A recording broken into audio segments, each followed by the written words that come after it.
There's other important news today. In addition to the Democratic debates, miners in Kentucky are blocking a train attempting to exit the Black Jewel mine. The mine closed on July 1st after the company declared Chapter 11 bankruptcy. The closure left more than 200 miners without jobs. So workers are now dealing with bounced paychecks. They're wondering how they're going to be able to put food on the table. And because Black Jewel filed for bankruptcy, their former employees can't even collect unemployment. So joining us now to describe what is going on is Colin Cornett. He started work in the mines before he was a teenager and spent 12 years working in the Black Jewel mine. He joins us now via Skype. Colin, thanks so much for being with us this morning. Yeah, thank you for sharing their story.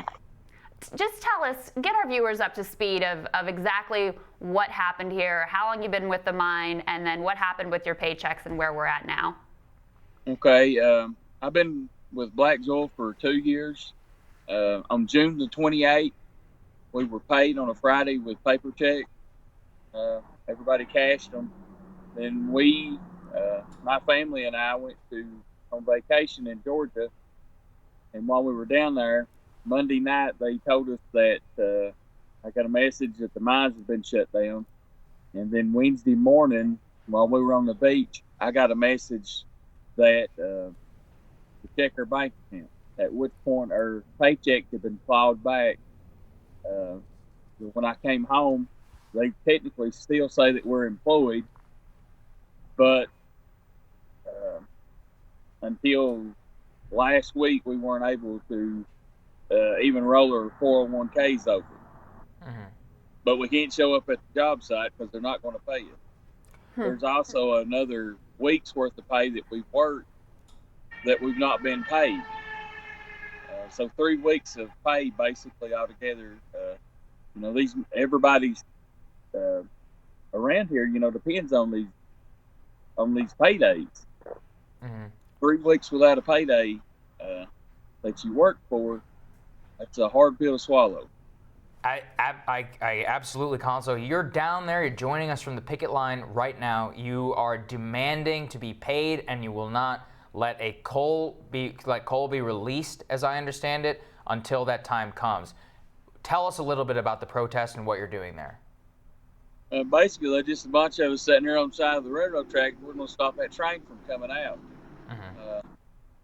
Because that coal that's been mined by the men on the from Clover Lick and Panther, and they work for that, and we're not being paid for what's been worked for. It's been a peaceful protest. There's anywhere on any given day, there's 50 to 100 people here at different times. They're rotating shift. We've got Tent City set up on the side of the railroad track. Mm-hmm. So, Colin, you're there in Kentucky, state I used to live in. You're represented by one of the most powerful men in the country, and Majority Leader Mitch McConnell. What's he going to do to make this right? Probably nothing. So, Colin, have you seen any support from local politicians? I mean, is Washington going to do anything about this as far as you know? Washington's probably not going to do nothing about this. Our local county judge executive, Dan Mosley, has been real proactive about trying to get us help and trying to give us a voice and speaking for us. Mm-hmm. But other than that, Washington politics, whenever you call McConnell's office, he can't talk to you. He's tending not to to my knowledge, he's not even made a statement. He's not pro-coal. I don't even think he's pro-Kentucky. When's the last time he came there to Harlan County? Yeah, the last time he was in Harlan County was election year. So his next election, the next time he'll be back will be his next election. Colin, how long are you all going to stay out there? We're going to stay till we get paid. At the end of the day, that's the, everybody here wants the same thing. We want what we work for. Colin, one thing I don't understand is, so they filed bankruptcy. They're still saying you're technically employed, so you can't even file for unemployment. I mean, what can the company do? I mean, can the government force the company to pay out your wages? I mean, do you have any legal recourse here? Right now, we have a lawsuit civil lawsuit filed against Black Jewel, Revelation Energy, Jeff Hoops, Jeffrey A. Hoop, Lexington Coal.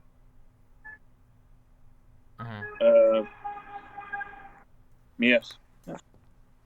And basically, what the lawsuit is saying is that Lexington Coal is Black Jewel and Revelation. They have the same board member. So basically, the idea is this is sort of a sham bankruptcy, and you'll find out more through the legal discovery process. But there's the potential assets were shifted around here to make sure that this company would be unable to pay you when, in fact, the resources are available. Yes, that's exactly what's going on here. They've just shifting it over to another company and saying, "No, we don't have any money to pay you all on this."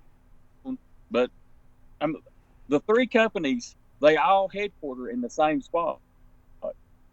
They have the same 4 key board members. Now, what's the chances of that? Colin, what would happen if you wrote a bad check? This company wrote millions of dollars in bad checks. What would happen to you if you wrote a bad check? If I wrote a bad check, I'd be in jail, at least in the court. Well, Mr. we have Hoops wrote almost $4 million worth of bad checks. Yeah. And he knew they were bad. It's disgraceful. And we're glad to shine a light on what's going on there. I think it's a part of a larger story of what's happened to workers, not only in the coal mines, but across America. I think a lot of people are going to recognize this kind of wage theft in their own experiences, their own stories. Absolutely. Thanks for joining us, Colin. We appreciate you. Thank you all very much for telling their story. Good luck. We'll talk to you again soon. Next on Rising, the president's nominee for Director of Intelligence faces scrutiny. Republican Congressman Rick Crawford defends his colleague John Ratcliffe's qualifications for the position. That when Rising returns.